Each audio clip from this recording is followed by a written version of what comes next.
The mother of হাওর্স। স্থানীয় এবং পরিবেশবিদদের কাছে টাঙ্গুয়ার হাওর কেবল এক বিশাল জলাশয় নয়, এটি সমস্ত হাওরের মা।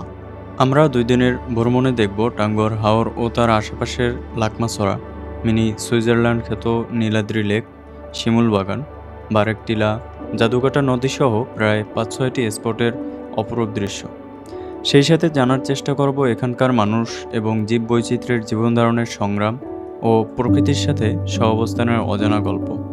স্বাগত জানাচ্ছি জল, মেঘ আর নীরবতার এই অনন্য ক্যানভাস টাঙ্গুয়ার হাওরের ডকুমেন্টারিতে।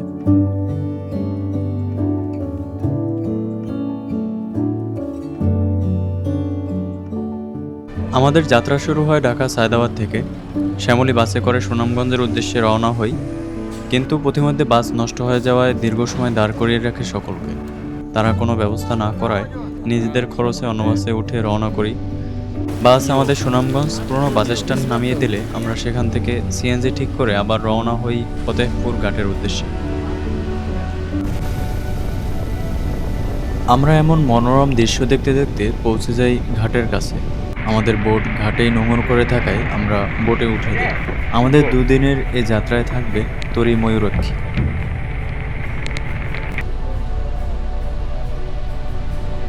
আসার পরে আমাদেরকে ওয়েলকাম ড্রিঙ্কস দিছে। এখানে সবাই অলরেডি মিরাজ খাইয়ে ফেলাইছে। এরপরে কিছু সময় বোট ঘুরে ঘুরে দেখি, এর মধ্যে সকালের নাস্তা দেওয়া হয়। সকালের নাস্তাতে আছে খিচুড়ি, ডিম, মুরগি আর হচ্ছে বেগুন ভাজি আছে। এটা সম্ভবত চাটনি বা নাস্তা শেষে বোট ফতেহপুর ঘাট থেকে ছেড়ে দেয় হাওরের উদ্দেশ্যে। বাইরে তখনও টিপ টিপ বৃষ্টি হচ্ছিল। আমাদের পরবর্তী গন্তব্য হাওরের আইকনিক ওয়াচ টাওয়ার। আমরা যেতে যেতে বৃষ্টি উপভোগ করছিলাম। সামনে যে এত সুন্দর কিছু অপেক্ষা করছে আমাদের জন্য তা সত্যি অভাবনীয় ছিল। আমরা সময়টাকে আরও এনজয়েবল করার জন্য কাঠ খেলা শুরু করি, সাথে বোট থেকে নাস্তা হিসেবে দেওয়া হয় ফল। পরিবেশটা ছিল এক ভিন্ন রকম অনুভূতির। বিশাল হাওরের মাঝে একটা বোট এগিয়ে যাচ্ছে, বাইরে টিপ টিপ বৃষ্টি, সাথে মৃদু আওয়াজে গান বাজছে। আসলে এমন মুহূর্ত চাইলেই পাওয়া যেত না কখনোই। অবশেষে পৌঁছে যাই ওয়াচ টাওয়ারের কাছাকাছি। বড় বোট ওয়াচ টাওয়ারের কাছে যাওয়া নিষেধ থাকায় আমরা ছোট নৌকা ভাড়া করে নিই। ওকে, তো আমরা চলে আসছি ওয়াচ টাওয়ারে।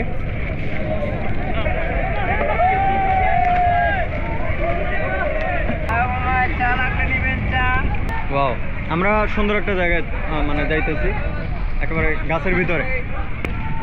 ওকে ওকে গাইস, অবশেষে আমরা নেমে গেলাম নৌকা থেকে। আসেন আতিক ভাই, হ্যাঁ লাভ দেন। হ্যাঁ লাভ দেন।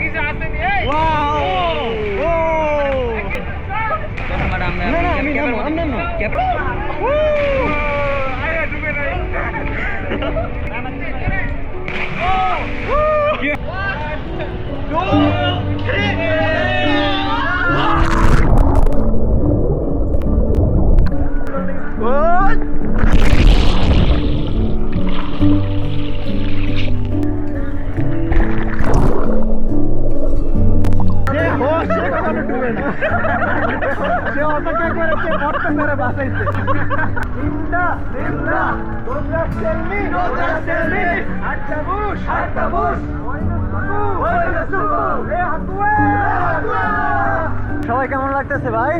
দারুন দারুন দারুন দারুন। ডুবানো হয়েছে, মন মতো ডুবানো হয়েছে।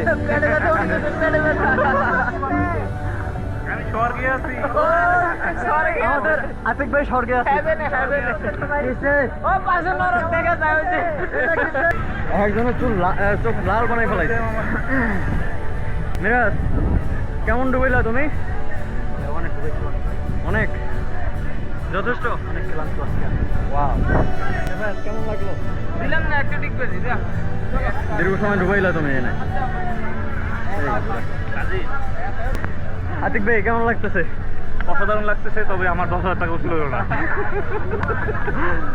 আশা করা যায় যে কালকের মধ্যে উসুল হইবে ইনশাআল্লাহ, যদি আমরা সেই ভিউটা পাই তাহলে অবশ্যই। হ্যাঁ ঠিক। জুনায়েদ কেমন লাগতেছে তোমার? হ্যাঁ হ্যালো, হ্যাঁ হ্যাঁ Awesome.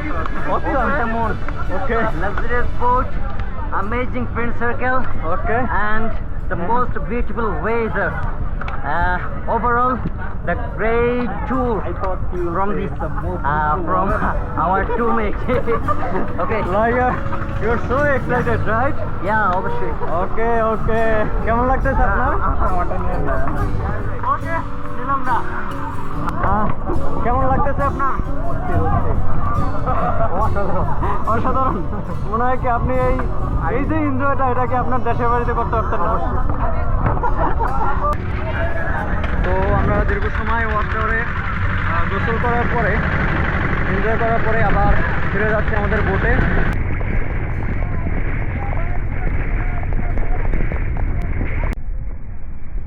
আমরা আমাদের বোটের কাছে চলে এসেছি। এখন আমরা বোটে উঠবো। বোটে উঠে ড্রেস চেঞ্জ করে তারপর দুপুরের লাঞ্চ, এরপর আবার রওনা দিব আমরা। এরপরের ডেস্টিনেশন কোথায়?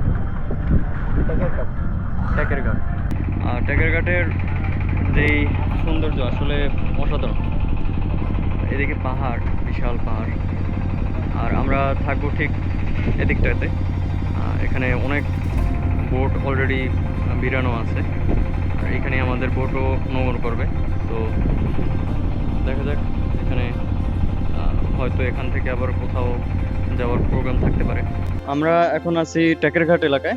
এখান থেকে আমরা এখন রওনা করব লাকমাছড়ার দিকে, আর সেখান থেকে নীলাদ্রি লেক, তারপর আবার ফিরে আসবো ট্যাকের ঘাটে আমাদের বোটে। তো এখন যাচ্ছি লাকমাছড়ায়। আমরা লাকমাছড়া যাওয়ার জন্য একটি অটো ভাড়া করে নিই। সতর্কতার জন্য বলতে হয় যে লাকমাছড়া যাওয়ার রাস্তায় এতটাই খারাপ অবস্থা, বারবার দোয়া ইউনুস পড়তে হচ্ছিল আমাদের। অবশেষে আমরা পৌঁছে যাই লাকমাছড়া।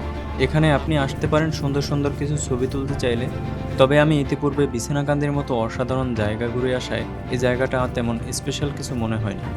লাকমাছড়ার একদিকে দেখবেন আগত মানুষের ঢল, আর একদিকে দেখতে পারবেন জীবিকা নির্বাহের সংগ্রাম চালিয়ে যাওয়া একদল মানুষের। এখানকার স্থানীয় মহিলা এবং বাচ্চাদের দেখা যায় পানিতে ভেসে আসা কয়লা সংগ্রহ করছিল। যতটুকু জানতে পারি যে তাদের দৈনন্দিন কাজই এটা। এভাবে করেই তারা তাদের সংসারে কিছুটা সাহায্য করে থাকেন। আমাদের এখানের ঘোরাফেরা সবার শেষ।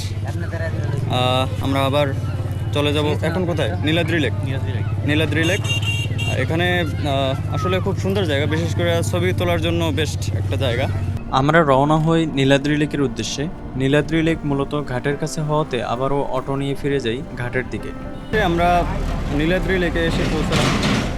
এখানে ছবিতে যেভাবে সৌন্দর্য দেখা যায় ঠিক সেভাবেই অসাধারণ একটা দৃশ্য, যেখানে ওই দিকটাতে আসলে মূলত আরও সবুজ ছোট ছোট টিলার মতো।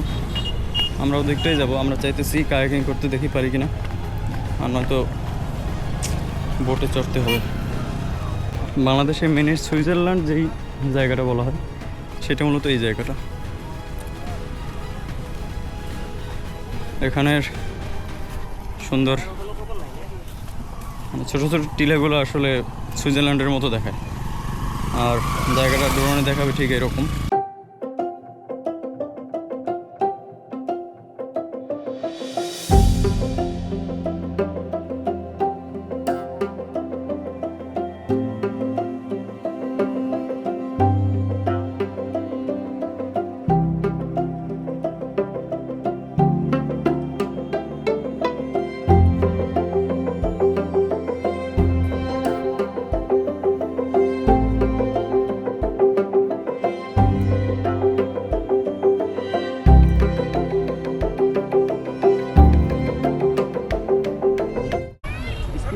আমরা দীর্ঘ সময় নীলাদ্রি লেকে থাকার পরে সন্ধ্যা হয়ে গেছে অলরেডি।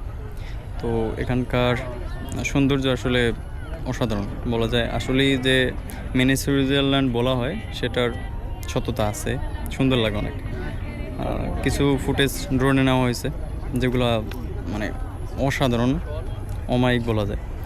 এই তো ভালোই লাগলো দীর্ঘ সময় এখানে থাকার পর। এখন আমরা চলে যাব বোটে। সম্ভবত রাত্র এখানে আশেপাশেই থাকা হবে, তারপর আবার আগামীকাল সকালে আবার রওনা দেব অন্য স্পটে। গান, গল্প আর আড্ডায় কেটে যায় রাতের খাবারের আগ পর্যন্ত। এর মধ্যে আমি সাহস করে সেই 3 কিলোমিটার দূর থেকে ড্রোন উড়িয়ে দিই আকাশে।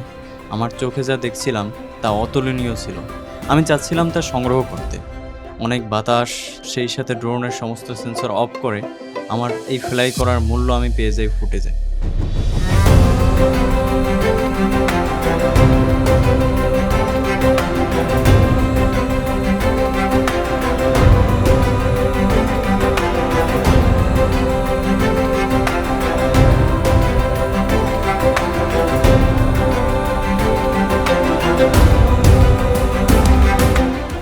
শুভ সকাল। আজকে আমাদের দ্বিতীয় দিন। অলরেডি বোট ঘাট থেকে ছেড়ে চলে আসছে। আমরা এখন চলে যাচ্ছি শিমুল বাগান স্পটে। আমরা এখন রওনা দিতেছি শিমুল বাগানের উদ্দেশ্যে। সেখানে আমরা ঘন্টাখানেক থেকে আবার আসবো বোটে এবং তারপরে আমরা যাব বারেকা টিলায়।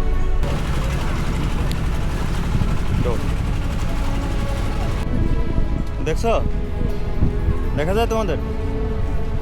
ওকে,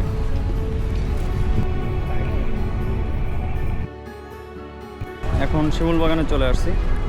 এটা হচ্ছে শিমুল বাগানের প্রবেশ পথ। এখান থেকে টিকিট কেটে তারপর শিমুল বাগানে প্রবেশ করতে হয়। তো আমরা এখন টিকিট কাটবো, এরপরে আর কি আমরা শিমুল বাগানে প্রবেশ করব।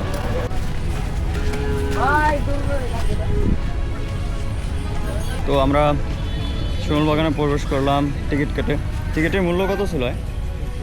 হ্যাঁ, 50 টাকা করে পার পারসন টিকিট। এখানে শিমুল বাগানে তো মূলত শিমুল ফুল নাই, আছে শুধু শিমুল গাছ আর এমনিতে আর কি সৌন্দর্য।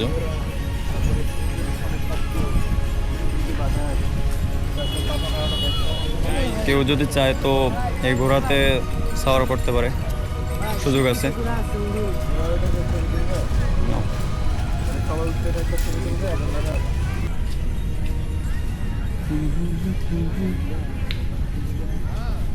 তো এখানে ঘোড়ায় ছবি তোলা যায়, পার পারসন 50 টাকা করে। আর রাইড দিলে কত? রাইড দিলে 100 টাকা। আমাদের তাজিম রাইডার। আমাদের এইদিকে আব্দুল হামিদ আর মিরাজ আছে, ছবি তোলায় ব্যস্ত। আসলে এই টাইমে শিমুল বাগান আসার থেকে শীতকালে যখন ফুল ফোটে তখন শিমুল বাগানে আসাটা সব থেকে বেস্ট। কারণ এখন শিমুল বাগানে শুধু নতুন পাতা আছে। এখানে এক পারা যায় যে এরকম একটা সবুজ পরিবেশে ছবি তোলা বা ঘোরা, ঠান্ডা পরিবেশ, এই এমনিতে আর তেমন কিছুই নেই। এখানে ওই আর কি সবাই শাড়ি পাঞ্জাবি বা তাদের কালচার অনুযায়ী ছবি টবি তুলে। এছাড়া দেখার মতো আমার কাছে আর তেমন কিছু লাগতেছে না। এর থেকে যখন ফুল ফুটে শিমুল ফুল, তখন সব থেকে বেশি ভালো একটা ভিউ আসে, তখন আসলে সুন্দর লাগে। এটা ঘোড়ার কি ডিজাইন এরকম করছো? আমরা বের হয়ে যাচ্ছি শিমুল বাগান থেকে। বৃষ্টি চলে আসছে, বৃষ্টি পড়তেছে অলরেডি। আর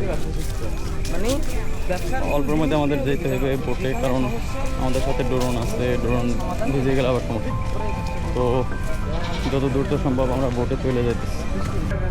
আমরা ছাদে যাচ্ছি বৃষ্টি বিলাস করতে। ওয়াও,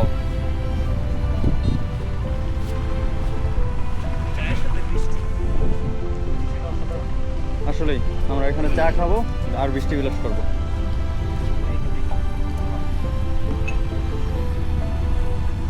চা খাওয়া হবে। এখন দৃশ্যটা আরো সুন্দর লাগতেছে, চারদিকে বৃষ্টি, দূরে পাহাড়, আর এখানে সব বোটগুলা ওয়েট করতেছে যাত্রী নিয়ে আবার বারেকা টিলা যাওয়ার।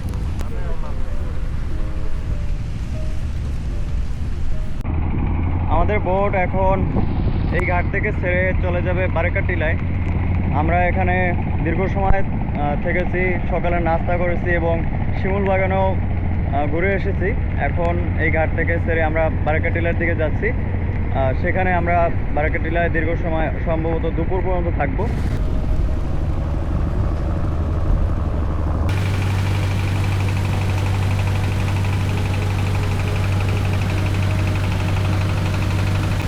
আমরা অলরেডি বারেকা টিলা চলে আসছি ঘাটে।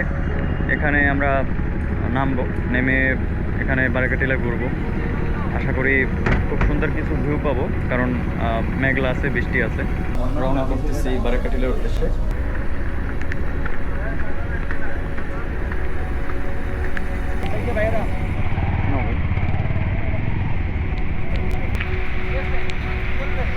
এইখানে একটা ছোট বাজার আছে, কেউ চাইলে এখান থেকে ইন্ডিয়ান যে বিভিন্ন প্রোডাক্ট আছে, চকলেট, এরপরে অন্যান্য যা কিছু আছে এখান থেকে কিনতে পারে, কম প্রাইসে পাওয়া যায়।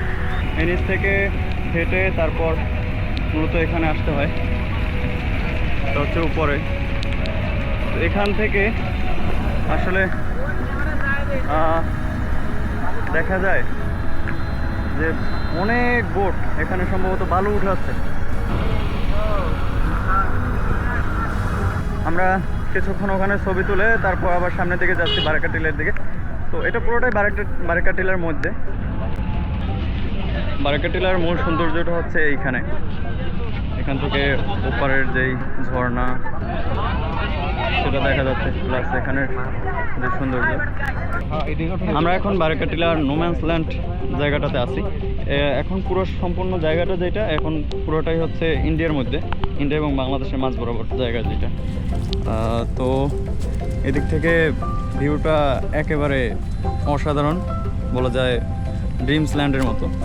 এদিকে সবুজ টিলার মতো, আর সামনে ঝর্ণা আছে, পাহাড় আছে, পাহাড়ের উপর মেঘ, এক কথায় মন জোড়ানো দৃশ্য।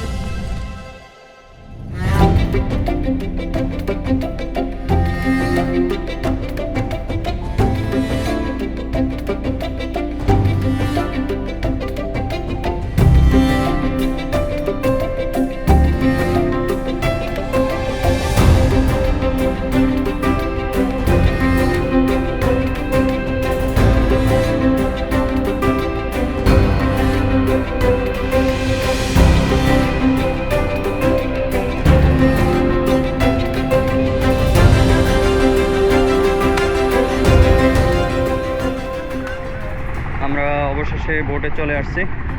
এখন বোটে গিয়ে হালকা নাস্তা হবে, তারপর গোসল হবে। এখানে না, গোসল করার জন্য অন্য জায়গায় নিয়ে যাবে আমাদের এখানে সবাই মোবাইল টাইমিং করতেছে, দীর্ঘ সময় ঘুরে আসার ফলে টায়ার্ড, নাস্তা পানি তাও দেওয়া হয় নাই, এই জন্য বেচারারা সবাই মুখ মরা হয়ে মোবাইল টাইমিং করতেছে।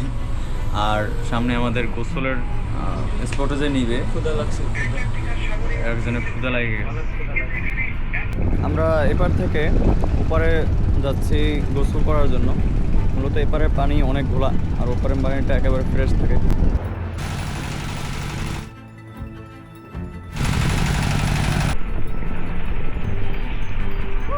আপনার অনুভূতি কেমন ভাই? আপনার অনুভূতি? খুব ঠান্ডা, খুব। আমরা অনেকক্ষণ যাবৎ গোসল করতেছি, এখানে পানি প্রচুর ঠান্ডা, যার ফলে হাড্ডি পর্যন্ত অপস হয়ে যাওয়ার মতো অবস্থা। এখানে আরও মানুষ গোসল করতেছে, এদিকে আরও একটা গ্রুপ আছে।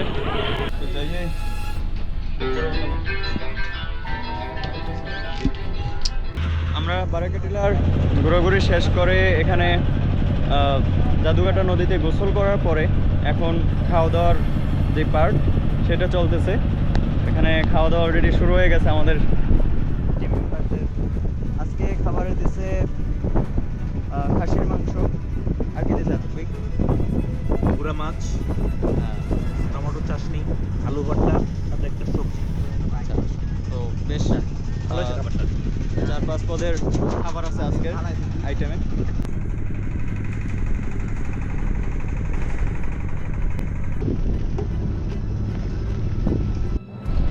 আমাদের দুপুরে খাওয়া দাওয়া শেষ করে আমরা এখন রওনা করেছি হাওড়ের উদ্দেশ্যে। আমরা গতকালকে যেখান থেকে রওনা করেছি আবার সেখানেই ফিরে যাব, সেখান থেকে আমরা আমাদের গন্তব্যে রওনা করব। তো আজকের বারেকটিলার সফর এখানেই শেষ। আমাদের বোট এখন চলে যাচ্ছে আমাদের ঘাটের উদ্দেশ্যে। আমরা কিছু সময় বিশ্রামের জন্য রুমে চলে যাই। 2 দিনের এই ভ্রমণ শেষে ফেরার পথে সবারই মন কিছুটা মলিন হয়ে আসছিল। মন বলছিল বন্ধুদের সাথে এরকম যদি জীবনটা কাটিয়ে দেওয়া যেত তবে মন্দ হতো না। ধীরে ধীরে বিকেল গড়িয়ে সন্ধ্যা হয়ে আসছে। আমি হাওরের সেই মায়াবী রূপ দেখার অপেক্ষায় ছিলাম। সবাই বোটের ছাদে শেষবারের মতো নিজেদের পরিবার বন্ধুদের সাথে হাওরকে উপভোগ করছিল। বোট চলছিল আগত সাথীদের নিয়ে শেষ গন্তব্যে। সূর্য পশ্চিম আকাশে ঢলে পড়তেই হলুদ আলোয় হাওরের চিত্র পাল্টে যায় এক মায়াময় জলরাশিতে, যেন এক স্বর্গপুর যার চারদিকে শুধু পানি আর পানি।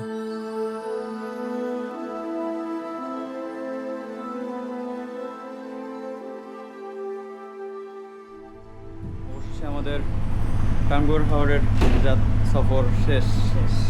এখন আমরা ফতেহপুর ঘাটে এসে পৌঁছেছি, সবাই নেমে যাচ্ছি। তো দীর্ঘ 2 দিনের সফর শেষে আমাদের এখানে শেষ হলো আমাদের ট্যুরের সকল কার্যক্রম।